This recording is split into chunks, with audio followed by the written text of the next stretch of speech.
Hello students, मैं हूं Debashree. Welcome to my physics class beyond limits. हम बात कर रहे थे थर्मल प्रॉपर्टीज ऑफ मैटर के बारे में। 3 वीडियोस मैंने ऑलरेडी डाला हुआ है and I am so sorry, कल मैं कोई भी वीडियो नहीं डाल पाई। I was too busy watching solar eclipse. I guess आप लोगों ने भी विटनेस किया होगा, ये साल का सबसे बड़ा सोलर एक्लिप्स था एंड बहुत सारी जगह पे टोटल सोलर इक्लिप्स दिखा गया था। आई डोंट थिंक सो कि आप लोगों ने इसको मिस किया है। स्टूडेंट, सोलर इक्लिप्स एक ऐसा साइंटिफिक फिनोमिनन है जो बहुत ज़्यादा इंपॉर्टेंट डिस्कवरीज को अब तक विटनेस कर चुका है। आइंस्टाइन का थियरी ऑफ रिलेटिविटी भी क्या बोल रही हूँ सोलर एक्लिप्स के दिन में हुआ था। It is of a great importance. आप गूगल करके देख सकते हैं। सो आई गेस आप लोगों ने वीकेंड बहुत ज़्यादा एंजॉय किया। मैंने एक दिन आप लोगों के लिए खुद का टाइम दिया। आप लोग पढ़ो, आप लोग समझो एंड व्हाट डू यू से। मैं आने वाली हूँ वापस कल एक और वीडियो लेके, दैट इज वीडियो नंबर 5। और आज हम करने वाले हैं वीडियो नंबर 4 में कुछ बहुत ही ज़्यादा इंपॉर्टेंट टॉपिक्स थर्मल एक्सपेंशन को ही लेके। आगे जाने से पहले करते हैं थोड़ा सा क्विक रिवीजन, बिकॉज मुझे पता है आप लोग भूल चुके हैं। नो मैम, हम नहीं भूले, हम लोग रिवाइज करते रहे हैं। नहीं, ऐसे हो ही नहीं सकता कि आप लोग बैठे बैठे रिवाइज किए हो। सीरियसली, आप लोगों ने सारे वीडियोस देखा, रिवाइज भी किया? चलो ठीक है, देखते हैं क्या क्या आपने रिवाइज किया। एक बार मेरे साथ क्विक रिवीजन कर लेते हैं थर्मल प्रॉपर्टीज ऑफ मैटर। पहला टॉपिक जो हमने लिया था वो था heat. What is heat? Ma'am याद नहीं आ रहा है। कैसे याद नहीं आएगा? मुझे पता है, आप लोग सबको पता है, मैं बस ये सब नाटक करती रहती हूँ। हीट मतलब it is a form of energy जो ट्रांसफर होता है from one body to another. Heat और टेम्परेचर सेम चीज नहीं है। टेम्परेचर है degree of hotness and coldness. Ma'am कुछ समझ में नहीं आ रही? अरे फिजिक्स को समझ के पढ़ा करो, फील करके। हीट मतलब एक एनर्जी जो एक बॉडी से दूसरे बॉडी में ट्रांसफर हो। मैं एक आयरन पीस लेके खड़ी हूँ, अभी वो आयरन पीस अगर हॉट है, उससे हीट मेरे बॉडी में ट्रांसफर हो रहा है एंड मुझे पता चल रहा है कि वो हॉट है। तो बेसिकली हीट से मुझे पता चलता है कि कौन सा हॉट बॉडी है, कौन सा कोल्ड बॉडी है, because of transfer of energy, और वो एनर्जी ही है हीट। बॉडी कितना गर्म है, बॉडी कितना ठंडा है, that is the degree of hotness and coldness. वो हमको बताता है कौन? टेम्परेचर। टेम्परेचर के डिफरेंट स्केल्स है, kelvin scale, Celsius scale, Fahrenheit scale, वो हम लोगों ने पहले देख चुका है। Celsius scale, kelvin and Fahrenheit scales के बीच में कन्वर्जन फॉर्मूला एक है। आई गेस आप लोगों को याद होगा ही। वो फॉर्मूला था TS minus LP। I guess इतना बार बोल चुकी हूँ, अभी आप लोग को याद हो गया है। UP minus LP is equal to TOS minus LP divided by UP minus LP। अगर हम सेल्सियस से केल्विन कर रहे हैं, सेल्सियस का TC होगा TS में, केल्विन का होगा TOS में। LP है सेल्सियस के लिए lower point, upper point, lower point, lower point, upper point, lower point. Celsius के लिए लोअर पॉइंट है 0 डिग्री सेल्सियस, अपर पॉइंट है 100 डिग्री सेल्सियस। अगर आपने पहले के वीडियोस नहीं देखे हैं और डायरेक्टली इस वीडियो में आ रहे हैं, आपको कुछ भी समझ नहीं आएगा, तो आप पहले के वीडियोस देख के ही इस वीडियो में आइए। सेल्सियस के लिए अपर पॉइंट है 100 डिग्री सेल्सियस, लोअर पॉइंट है 0 डिग्री सेल्सियस। लिखिए, वैल्यू पुट कीजिए।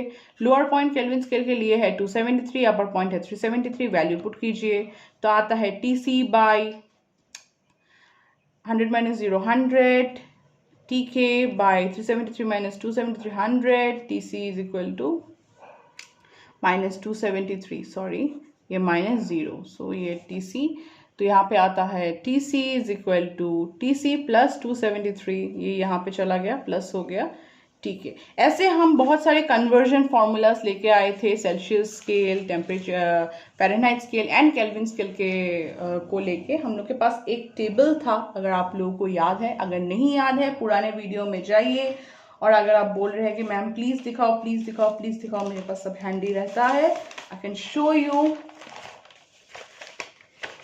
This was the scale, this was the table. जिनके पास है आपको वेरी गुड, जिनके पास नहीं है you can take a screenshot. ऐसे हम कन्वर्ट करते हैं। फिर चले आओ, हमारा नेक्स्ट टॉपिक था थर्मोमेट्री। थर्मोमेट्री मतलब branch of physics that deals with measurement of temperature. क्या बोल रही हूँ मैम, फिजिक्स को कैसे फील करें। थर्मोमेट्री ऐसे सारे डिवाइसेस, ऐसा ब्रांच थर्मोमीटर्स है, डिवाइसेस, ओके, थर्मोमीटर्स है डिवाइसेस, ऐसे सारे थर्मोमेट्री है branch of physics that deals with measurement of temperature. Temperature को कैसे मेजर करें, ये तो चला गया conversion formula between temperature scales. Temperature को मेजर करने के लिए जो ब्रांच यूज होता है उसको बोलते हैं थर्मोमेट्री। डिवाइस जो यूज होता है उसको बोलता है थर्मोमीटर्स। थर्मोमीटर्स 3 तरह के होते हैं, mercury thermometer, platinum thermometer and constant volume gas thermometer. एक स्क्रीनशॉट ले लो अगर जिसके पास नहीं है।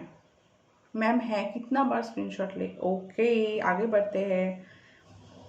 हर एक थर्मोमीटर में टेम्परेचर मेजर करने के लिए चाहिए एक फिजिकल क्वांटिटी। मैम कैसे, उस फिजिकल क्वांटिटी से ही हम टेम्परेचर मेजर करते हैं। जैसे मर्क्यूरी थर्मोमीटर ले लीजिए, उसमें लेंथ ऑफ द कॉलम है हम लोग का फिजिकल क्वांटिटी, उससे मेजर करते हैं टेम्परेचर। मैम कैसे, इस मर्क्यूरी थर्मोमीटर के टिप को अगर मैं एक हीटेड बॉडी में लगाती हूँ, एक पेशेंट जिसको फीवर है, या फिर एक मिल्क में डुबोती हूँ, अंदर मर्क्यूरी का लेवल लेंथ, कॉलम के लेंथ में बढ़ता रहता है। जिस पोजीशन तक बढ़ता है उसको देखते हैं, उसमें एक टेम्परेचर स्केल रहता है, उसको हम देखते हैं, पता चलता है कि कितना है टेम्परेचर वैल्यू। ऐसे हर एक टाइप के थर्मोमीटर का एक फिजिकल क्वांटिटी रहता है। उसके बाद हम चले गए थे, माय गॉड मेरा हिंदी बहुत ज़्यादा खराब है और दिन पर दिन तो और खराब होते जा रहा है। Platinum resistance thermometer. Platinum resistance thermometer में हम लोगों ने एक कॉन्सेप्ट पढ़ा था, जो कि था कि हीट अगर कोई बॉडी में लगता है तो इलेक्ट्रॉन्स फ्रीली मूव करना चालू हो जाता है। अगर इलेक्ट्रॉन्स फ्रीली मूव करता है तो उसके बाद क्या होता है, आप लोगों ने तो, ये तो रिविजन क्लास है, आप लोगों को पता होना चाहिए। करंट कम हो जाता है, बिकॉज करंट के लिए फ्लो ऑफ इलेक्ट्रॉन्स यूनिफॉर्म होना चाहिए। वहां पे तो इलेक्ट्रॉन्स फ्रीली मूव हो रहा है because of the application of heat. Temperature बढ़ रहा है, इलेक्ट्रॉन्स फ्रीली मूव हो रहा है, करंट कम रहा है, तो क्या बढ़ेगा, current is inversely proportional to resistance. आपने क्लास 10 में पढ़ा है, तो रेजिस्टेंस बढ़ जाएगा अगर करंट कम रहा है because of the movement of free electrons. Resistance अगर बढ़ रहा है तो डेफिनेटली रेजिस्टेंस और थर्मोमीटर का कुछ तो रिलेशन है। यस मैम, है ना। रेजिस्टेंस बढ़ रहा है, अगर टेम्परेचर बढ़ रहा है तो ही तो, टेम्परेचर बढ़ रहा है तो ही तो इलेक्ट्रॉन्स फ्री मूवमेंट में है, तो ही तो करंट कमेगा और रेजिस्टेंस बढ़ेगा। That means resistance and temperature is directly proportional. और इसका एक फॉर्मूला है हमारे पास जो हम यूज किए थे बहुत सारे प्रॉब्लम्स, बहुत सारे चीजों के लिए, and that formula was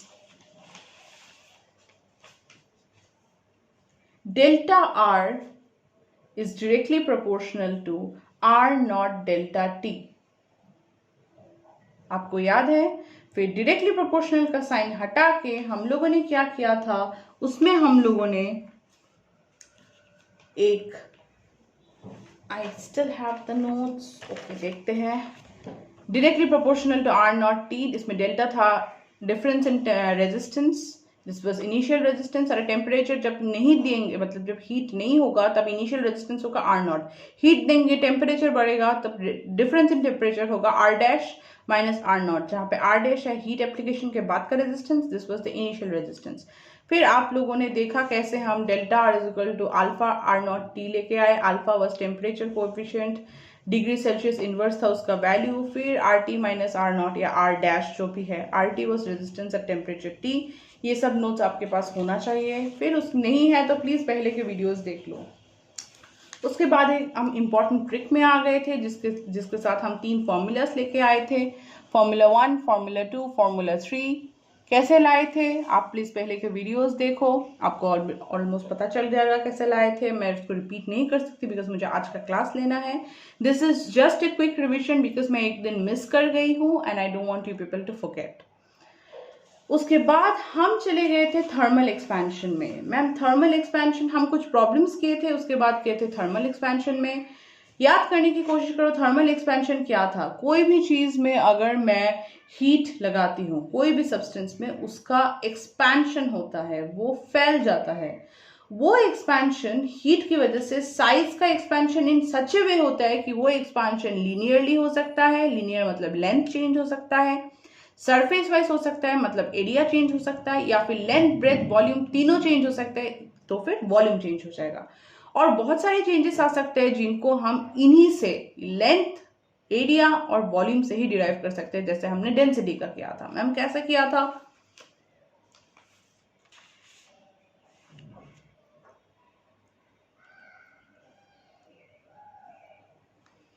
okay, so thermal properties of matter, I am so sorry, एक कॉल आ गया था। Thermal properties of matter, thermal properties of matter में हमने देखा था thermal expansion, linear expansion, delta L proportional to L delta T आपने देखा था। प्रोपोर्शनलिटी कांस्टेंट आ गया था alpha, the same as temperature coefficient, resistance coefficient, because resistance is also linear, always remember that is also line length.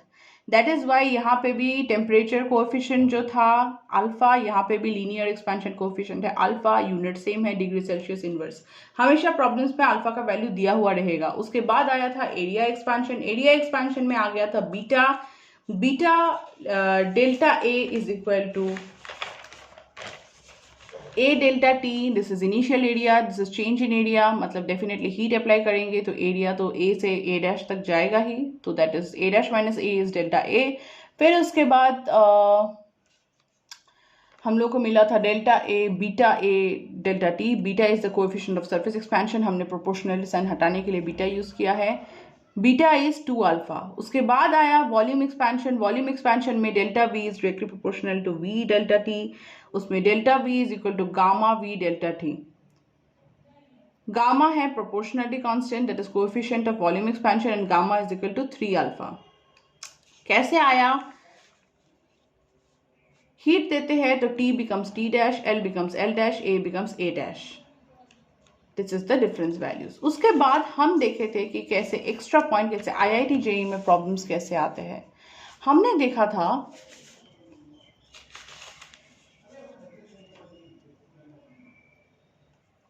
उसके बाद हमने पढ़ा था कैसे हम दूसरे दूसरे फिजिकल क्वांटिटीज को बस लीनियर एक्सपेंशन, एरिया एक्सपेंशन और डेंसिटी एक्सपेंशन से लेके आ सकते हैं। मैं जस्ट ओनली बिकॉज मैं कल एक दिन मिस कर चुकी हूँ, मैं इसकी वजह से I am giving such a huge revision, नहीं तो मैं कल से इतना बड़ा रिविजन कभी नहीं दूंगी। 15 मिनट का बस मैं रिविजन ही कर रही हूँ। So this should not happen again. आप लोग प्लीज़ पढ़ के आइए। एक्स्ट्रा पॉइंट में ये था कि हमने देखा था कैसे डेंसिटी को हम टेम्परेचर के साथ रिलेट कर सकते हैं। बेसिकली डेंसिटी और वॉल्यूम का रिलेशन है, density is inversely proportional to volume, because density is equal to mass by volume. और अगर टेम्परेचर चेंज हो रहा है, जैसे कि हमने यहाँ पे देखा था, तो लेंथ भी चेंज हो रहा है। If temperature is changing, heat दे रहे हैं, टेम्परेचर डेफिनेटली बढ़ेगा। टेम्परेचर इज चेंजिंग तो लेंथ भी चेंज हो रहा है, एरिया भी चेंज हो रहा है, बेसिकली वॉल्यूम भी चेंज हो रहा है। तो अगर वॉल्यूम चेंज हो रहा है टेम्परेचर बढ़ने के साथ साथ, डेफिनेटली डेंसिटी भी चेंज होगा, because density is inversely proportional to volume. तो इसीलिए हम यहाँ पे delta dash rho dash is equal to M Y V dash लिखे हैं। कुछ भी चेंज हो जाए लेकिन मास कभी नहीं चेंज हो सकता है, तो मास उसका उतना ही रहेगा बॉडी का। तो इससे हम एक इक्वेशन डिराइव करके लेके आए थे। इससे यहाँ पे प्लीज़ पहले वाला वीडियो में जाइए अगर आपको समझने में दिक्कत हो रहा है। उसके बाद हम वॉल्यूम एक्सपेंशन के एक फॉर्मूला में जाके वी डैश का वैल्यू लेके आए थे, because we wanted to put this V dash here. V dash का वैल्यू ये आ गया था। कैसे? Because delta V is gamma V delta T, and उसके बाद हमने gamma V delta T is equal to delta V को जगह पे लिखा V dash minus V, so V को इस तरफ लेके गए and we have taken V common. हम वी डैश का एक वैल्यू लेके आके यहाँ पे वी डैश का वैल्यू पुट कर दिए। उसके बाद what we did was, V को कैंसिल करके 1 बाय गामा डेल्टा टी ये था। फिर rho dash is equal to rho into 1 plus gamma delta T inverse. अगर गामा बहुत ज़्यादा स्मॉल है, बाइनोमियल एक्सपेंशन के लिए हम लोग ये भी लिख सकते हैं सिर्फ गामा 1 प्लस सिर्फ रो 1 प्लस गामा डेल्टा टी। लेकिन हमेशा गामा स्मॉल नहीं होगा, याद रखिए। तो जनरली हम यही फॉर्मूला यूज करने वाले हैं। This is the change in density due to the change in volume. इतना तक हम पढ़ चुके हैं, बहुत ज्यादा रिविजन हो गया, आई नो। आप लोग थोड़ा ब्रशअप हो गए होंगे। आज हम 2 इंपॉर्टेंट टॉपिक्स करने वाले हैं। The first topic would be effect of temperature and time period of pendulum. Time period of pendulum. Time period of a pendulum. Ma'am, how can temperature affect the time period of pendulum? Easy peasy. Don't think so hard. Tension नहीं लेने का है यहाँ पे। Physics को रट्टा मार के नहीं पढ़ना है। मैम ये क्या हाथ सरल ऐसा आ गया, जो भी मतलब फिजिक्स को रट्टा नहीं मारना है, फिजिक्स को फील करके समझना है, एक्सेलेंस के पीछे भागना है, मार्क्स के पीछे नहीं भागना है। अगर मैम मैं कैसे क्लियर करूँ एग्जाम, कैसे क्या करूँ, ऐसे बोलोगे तो नहीं चलेगा। एक्सीलेंस के पीछे भागो। मार्क्स के पीछे अगर आप भागने लग गए तो कुछ नहीं होने वाला है लाइफ में। एक्सीलेंस के पीछे भागो, सक्सेस भागते हुए चले आएगी आपके पास। नया डायलॉग, यस राइट, नया डायलॉग। फिजिक्स को फील से पढ़ो, yes okay. So heat application से टेम्परेचर, टाइम पीरियड कैसे चेंज होगा यार, टेम्परेचर बढ़ेगा तो देखते हैं।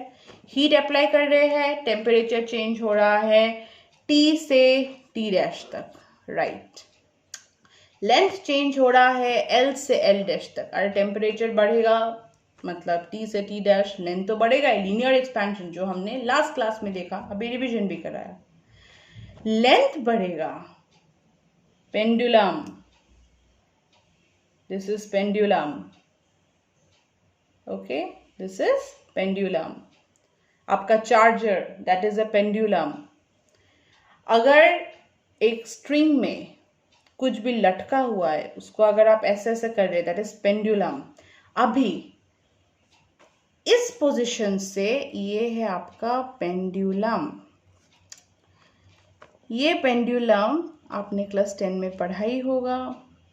This is A position, this is B, this is C। B position है पेंडुलम का रेस्ट पोजिशन। A पोजिशन से C पोजिशन, C पोजिशन से वापस A position. This is the maximum stretch towards this side, maximum stretch towards this side. Imagine करो एक charger, आप उस charger को ऐसे करते हो, फिर ऐसे, यहाँ पे A डिस्टेंस से C डिस्टेंस, या ऐसे से ऐसे, फिर ऐसे। C से A जब आता है एक पूरा साइकिल, A टू C, वापस C टू A, एक पूरा साइकिल को बोलते हैं one time period. Okay, never get confused. अगर आपको कोई पूछता है पेंडुलम का टाइम पीरियड क्या है, आपको बोलने आना चाहिए B is the rest position of the pendulum. अगर मैं चार्जर को ऐसे रखती हूँ, this is the rest position of the pendulum. Charger को मैं ऐसे लेती हूँ, फिर ऐसे लेती हूँ, फिर ऐसे लेती हूँ, फिर ऐसे लेती हूँ। यहां से स्टार्ट किया, ऐसे लेके यहां तक फिर से आ गया। This is one time period, complete one cycle from A to C and C to A is one time period. बहुत हो गया, आई गेस आप लोगों को टाइम पीरियड पता ही था, फिर भी मैंने बोल दिया उन बच्चों के लिए जिनको पता नहीं कि एग्जैक्टली टाइम पीरियड मतलब क्या है। बिकॉज फिजिक्स को फील करके समझना है, एग्जैक्टली फील करके समझना है। आजकल हिंदी में बहुत कंफ्यूज हो रही हूँ। सो या टेम्परेचर चेंज हो रहा है T to T dash, length change हो रहा है L to L dash. Time period, अगर लेंथ, इस पेंडुलम का अगर लेंथ ये बड़ा हो गया टेम्परेचर चेंज होने के साथ, डेफिनेटली ये भी बड़ा होगा, तो टाइम पीरियड भी बड़ा होगा। Are you understanding?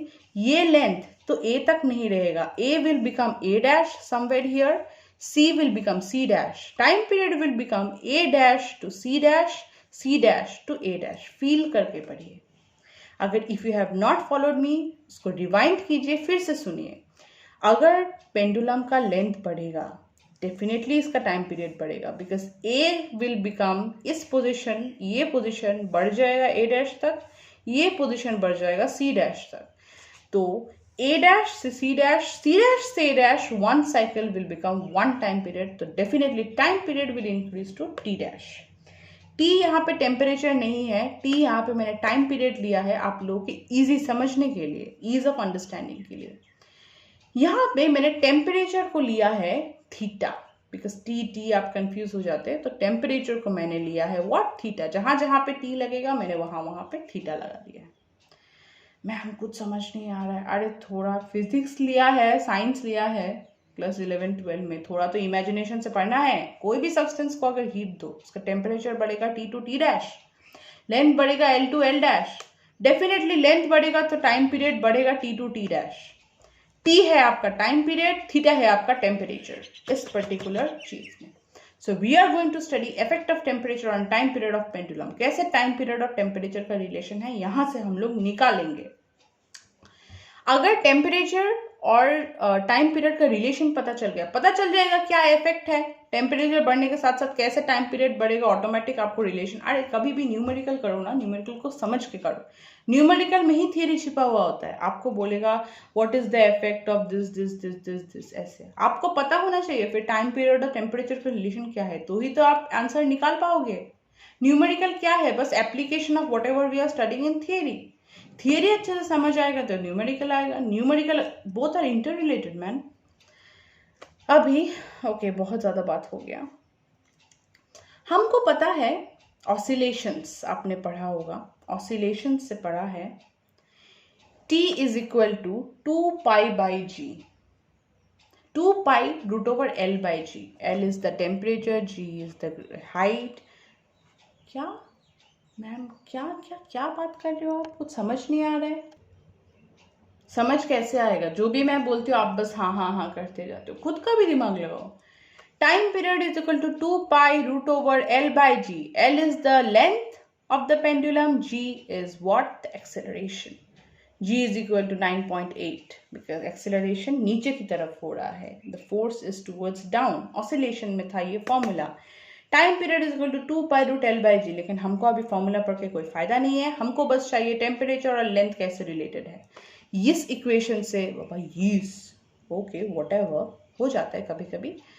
इस रिलेशन से हम लोग निकाल पा रहे हैं T is directly proportional to √L, right. तो टेम्परेचर और लेंथ का हम लोगों ने रिलेशन ला दिया।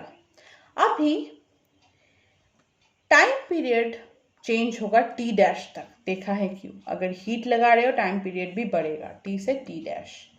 Time period T dash by T बढ़ेगा कि कमेगा देखेंगे।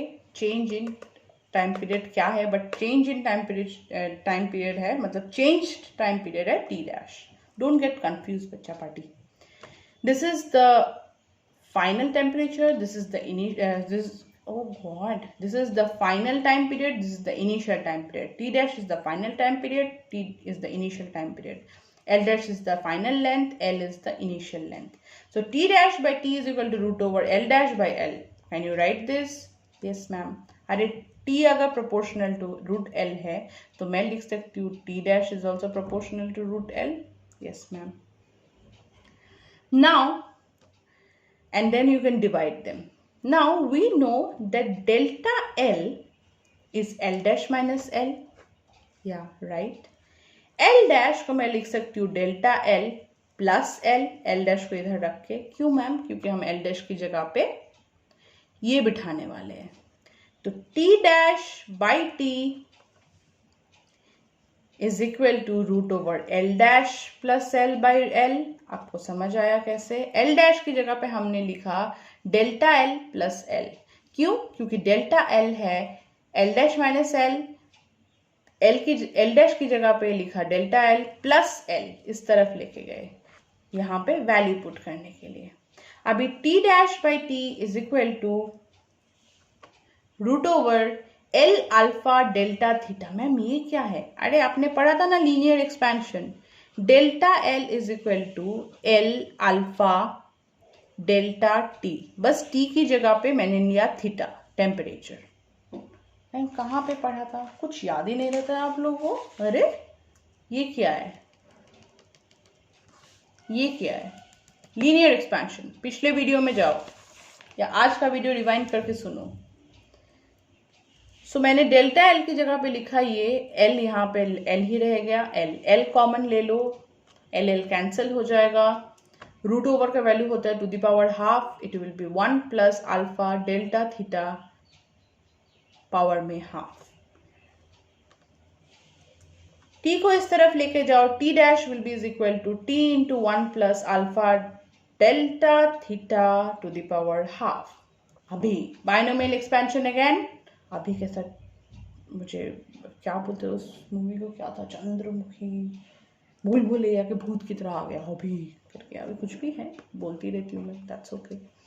सो इफ बाइनोमियल एक्सपेंशन में जाओ, if alpha delta theta is very very less than 1, तो बाइनोमियल एक्सपेंशन में हाफ इधर आ जाता है।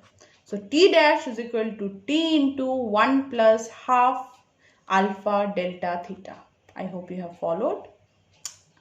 हम लोगों को पकड़ना है कैसे effect of temperature on time period of pendulum होता है। टाइम पीरियड ऑफ पेंडुलम का फॉर्मूला है t is equal to 2 pi root L by G. यहाँ से हमको पता चला t is directly proportional to root L, तो हम लिख सकते हैं t dash by T is equal to root L dash by L. फिर हमको ये आया डेल्टा एल होता है एल डैश माइनस एल, क्यों? क्योंकि हमको एल डैश का value delta L plus L लिखना है, इस तरफ लेके जाओ। फिर ये आया, आप एक स्क्रीनशॉट ले लो अगर चाहिए तो, वैल्यू पुट करो, एल को कॉमन लो, स्क्रीनशॉट लो। फिर उसके बाद फाइनल एक्सप्रेशन ये था, if this is very very less than 1, then उसके बाद आप ये ले सकते हैं, take a screenshot. Binomial expansion में अगर ये पर्टिकुलर वैल्यू बहुत ज़्यादा 1 से छोटा होता है तो हाफ इधर आ जाता है। बाइनोमियल एक्सपेंशन के ऊपर अगर आपको कोई भी वीडियो चाहिए प्लीज़ लेट मी नो। उसके बाद डेल्टा टी क्या होता है? T dash minus T, final time period minus initial time period. तो टी लिख सकते हैं plus half alpha T del theta, जो अभी आपने यहाँ पे लेके आए थे टी डैश का वैल्यू, मतलब T into 1 plus alpha T into 1 plus half alpha delta theta था, मैंने टी से मल्टीप्लाई कर दिया इस वाले को I have multiplied with T. Overall T dash का वैल्यू आप पुट कर सकते हैं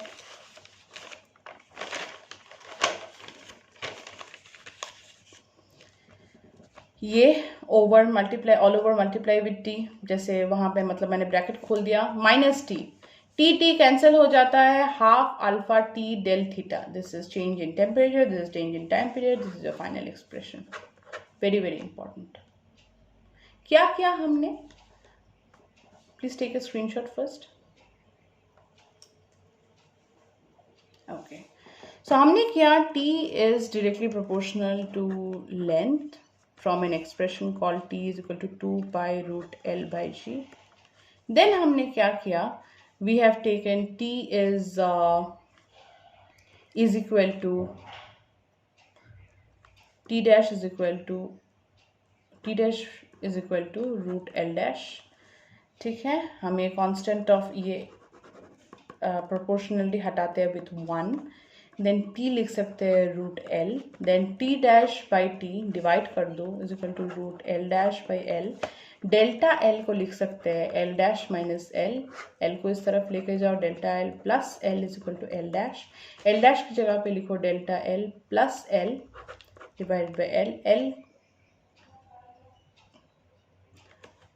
डेल्टा एल को लिख सकते हो अल्फा एल डेल्टा थीटा मतलब change in temperature, okay, and then just follow the video. उसके बाद एल कॉमन ले लो, फिर उसके बाद 1/2 आता है पावर में बिकॉज रूट है, बाइनोमियल एक्सप्रेशन लगाओ, अगर वो particular value very very small होता है तो क्या होता है, फाइनल एक्सप्रेशन हम टी डैश का वैल्यू लगा के टी कैंसिल हो जाएगा, ये आता है।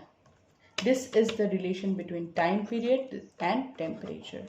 Delta T is the change in time period, delta theta is change in temperature. Next topic जो हम करने वाले हैं, आई hope you have followed the previous topic, है effect of temperature on apparent weight. वो था effect of temperature on time period, पहले था effect of temperature on density, फिर था टाइम पीरियड, फिर था अभी effect of temperature on apparent weight when immersed in a liquid. Ma'am क्या बोल रही है, कुछ समझ नहीं आ रहा है, क्या नहीं समझ आ रहा है? टेम्परेचर का effect on apparent weight, apparent weight मतलब suppose we have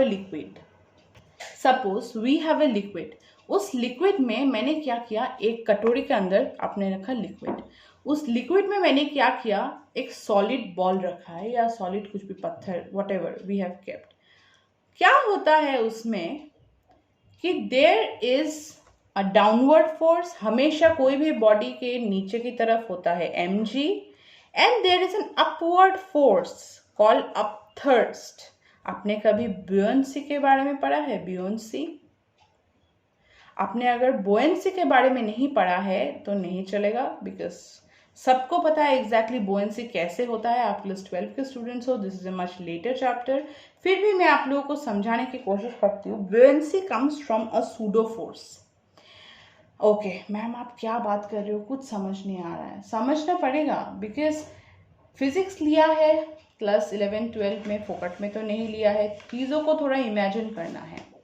let's talk in a simple way, मैं आप लोग को डुबाना नहीं चाहती हूँ। It's a very very very important concept in physics. Temperature का effect on apparent weight. Apparent weight मतलब क्या है पहले समझो। लिक्विड सॉलिड सब बाद में आते हैं।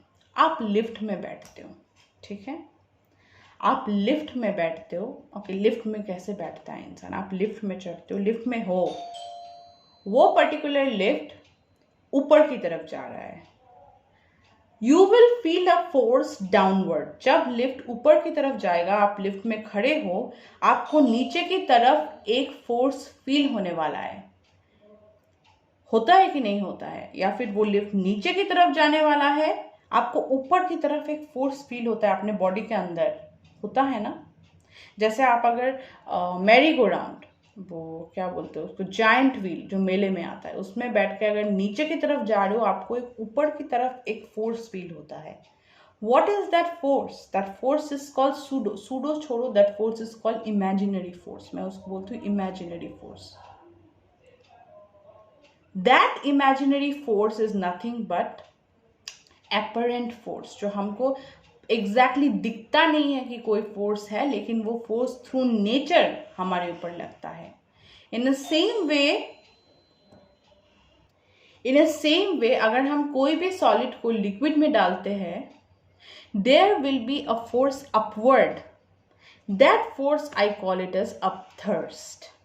ठीक है, उसको एक apparent weight होगा, एक apparent weight होगा, मतलब सॉलिड का वेट नीचे की तरफ जा रहा है mg, जो हम लोग को पता है। अगर कोई भी सॉलिड आप वाटर में डालते हो, उसका वेट नीचे की तरफ ही जाएगा, mg। I think you are able to feel. मैं एक कटोरी भर पानी है, उसमें मैं एक कुछ रख रही हूँ, एक पत्थर सपोज, वो पत्थर डेफिनेटली नीचे की तरफ ही जाएगा, that is the weight of the पत्थर, दैट इज mg। लेकिन ऊपर की तरफ एक फोर्स होगा जिसको मैं बोलती हूँ अपथर्स्ट।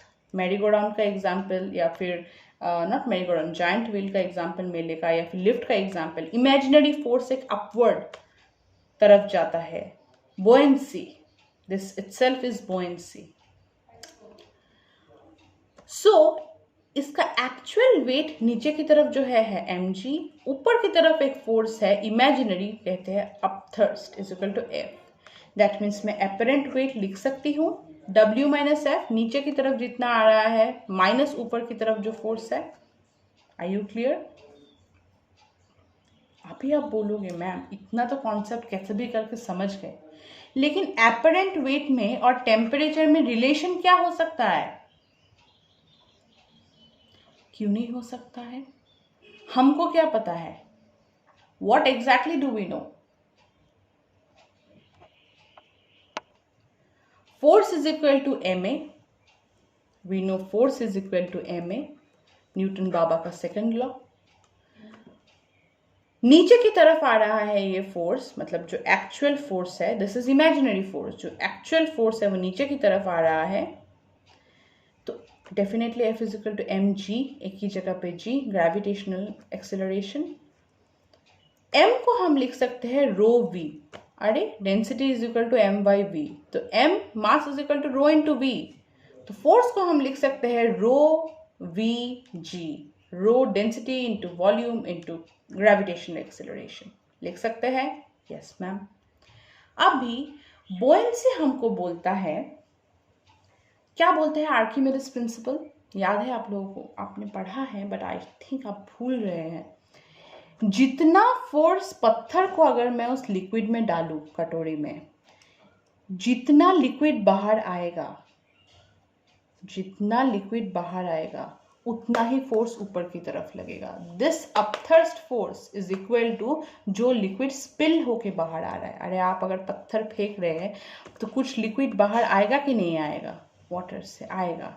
दिस अपवर्ड फोर्स, अपथर्स्ट जो इमेजिनरी फोर्स है, इज इक्वल टू जो वाटर स्पिल्ड है बाहर. प्लीज अच्छे से सुनो बात को. यहाँ पे हम लोग को अभी मिला कि F is equal to rho we g by Newton बाबा second law and rho is equal to m by v से ये मिला. बोयेंसी बोलता है, दैट इज आर्किमिडीज प्रिंसिपल बोलता है कि F is equal to rho we g में डेंसिटी हमेशा लिक्विड का होगा. Density will always be liquids, मतलब जितना वाटर स्पिल हो रहा है वॉल्यूम हमेशा सरफेस का होगा. फोर्स, मैंने क्या बोला अभी आप लोगों को? अपथर्स्ट फोर्स वो होगा जो स्पिल्ड वाटर है. It will be the same, that upthrust force will be of the spilled water. Spilled water तो डेंसिटी तो लिक्विड का होगा जो बाहर की तरफ गया है.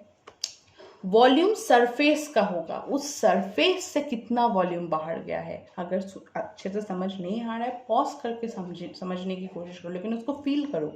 कटोरी में लिया है पानी, पानी में रखा है पत्थर, पत्थर से पत्थर डालने के साथ साथ वाटर स्पिल आउट हुआ क्योंकि ऊपर एक अपथर्स्ट फोर्स गया. इमेजिनरी फोर्स, लिफ्ट का एग्जाम्पल याद करो. लिफ्ट अगर ऊपर की तरफ जा रहे हैं, हमेशा याद रखो इमेजिनरी फोर्स एक्सेलरेशन के ऑपोजिट डायरेक्शन में लगता है. प्लीज इसको लिखो. इमेजिनरी फोर्स हमेशा ऑपोजिट टू एक्सेलरेशन. यहाँ पे एक्सेलरेशन, पत्थर को अगर लिक्विड में डाल रहे हो, पत्थर हमेशा नीचे की तरफ ही आएगा. That is acceleration is downward, इसलिए तो ग्रेविटेशनल फोर्स आता है जी. डेफिनेटली फिर force opposite direction, imaginary force ऊपर की डायरेक्शन में जाएगा. And that force is equal to the displaced water. Force upthrust is equal to displaced water. इसीलिए आ रहा है rho we g. Rho is from F is equal to ma through Newton Baba second law. M can be written as rho into b because m is equal to rho is equal to m by v. इससे m निकालो. g because नीचे की तरफ acceleration है. Rho we जी को मैं लिख सकती हूँ rho L v S G. Rho L because displaced water, because of this formula density is always of the liquid, volume is always of the surface. Archimedes principal पढ़ोगे तो समझ अच्छे से आएगा. g is constant. तो इसीलिए just because g is constant 9.8 metre per second square, मैं लिख सकती हूँ F is directly proportional to rho L v s. Yes ma'am, लिख सकते हो.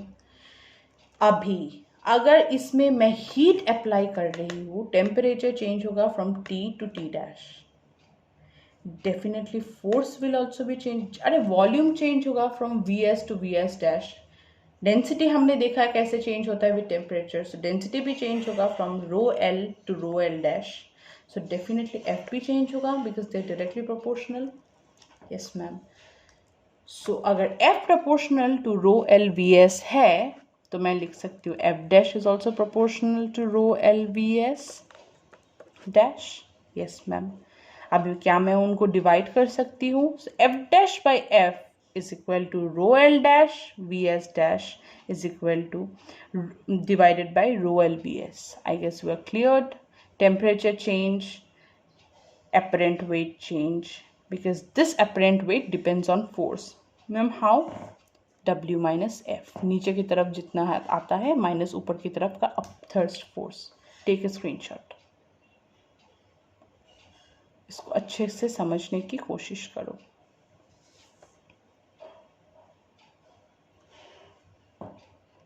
Now F dash by F is equal to ये है हमारे पास. ओके. डेल्टा V को मैं लिख सकती हूँ V डैश माइनस V. जैसे हमने अभी पेंडुलम का किया है वैसे ही. तो V डैश को क्या लिख सकती हूँ? इस तरफ लेके जाओ. V डैश की जगह पे मैं यहाँ पे delta V plus V dash की जगह पे मैं लिखने वाली हूँ VS प्लस डेल्टा VS. इसको मैं S लिखूँ L लिखूँ, it's all the same. V तो V ही है, वॉल्यूम. और हम ये भी जानते हैं कि rho dash is equal to rho into 1 plus gamma delta t whole inverse. ये टी अभी टेम्परेचर है. Okay, remember. कैसे मैम? अरे याद नहीं है effect of density with temperature. ये वेरी वेरी स्मॉल नहीं लेंगे बिकॉज अभी ये वेरी स्मॉल नहीं है, बोली ना हर केस में वेरी स्मॉल होता नहीं है, तो टेक दिस।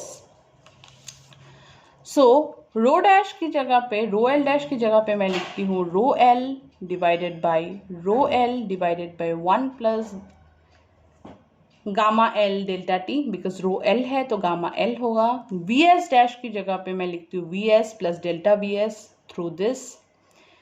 नीचे है rho L into V S, rho L cancel हो गया। रो एल डैश की जगह पे मैंने ये पूरा लिखा है rho l by this, because to the power -1 मतलब नीचे आ जा सकता है। वी एस डैश की जगह पे मैंने लिखा है ये, तो फाइनल एक्सप्रेशन हमारे पास आ गया ये। अभी डेल्टा वी एस को हम लिख सकते हैं ये, बिकॉज हमको पता था वॉल्यूम कैसे चेंज होता है, वी गामा डेल्टा टी लिखो। लिखने के बाद it's like the pendulum thing now, v को कॉमन ले लो, वी एस कैंसिल हो गया, अभी ये रह गया। तो F dash by F will be 1 plus gamma S delta T divided by 1 plus gamma L delta T. F को इस तरफ लेके जाओ। If gamma s, if gamma s is greater than gamma l, gamma s, if it is greater than gamma l, then f dash will be greater than f, obviously.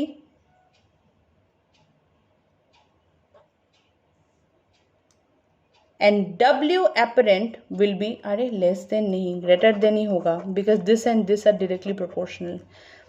So apparent weight dash will be greater than apparent weight if gamma s is greater than gamma l. But if gamma s is equal to gamma l, f dash is equal to f, ऊपर और नीचे cancel हो जाएगा, this will become cancel, gamma s और gamma l equal होता है तो, and f dash will be equal to f, apparent weight is equal to final weight, initial weight. Apparent weight dash will be equal to apparent weight initial.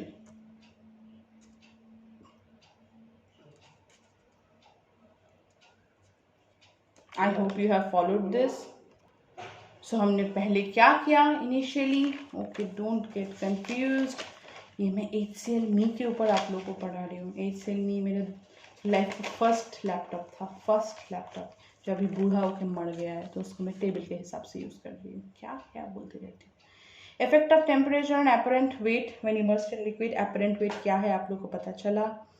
It's an apparent weight which is created due to an imaginary force. Imaginary force, जैसे lift अगर ऊपर जाता है imaginary force नीचे की तरफ आ रहा है, लिफ्ट अगर नीचे जाता है इमेजिनरी फोर्स ऊपर की तरफ जाता है।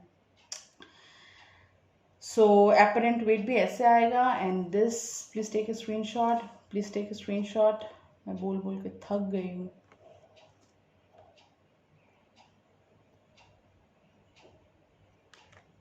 डेल्टा एल डैश की जगह पे मैं लिख सकती हूँ delta L, sorry what is delta, row L dash की जगह पे मैं लिख सकती हूँ rho L into 1 plus gamma delta T inverse, that is row l by 1 plus gamma delta T. We s dash की जगह पे लिख सकती हूँ V S plus delta V S, delta V S, sorry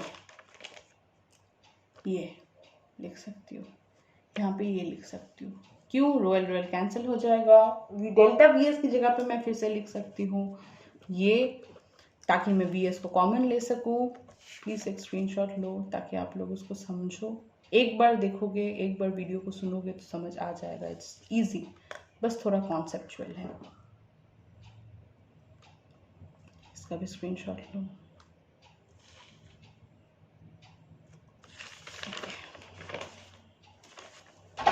And then you can just take this. Now, this is all about thermal expansion.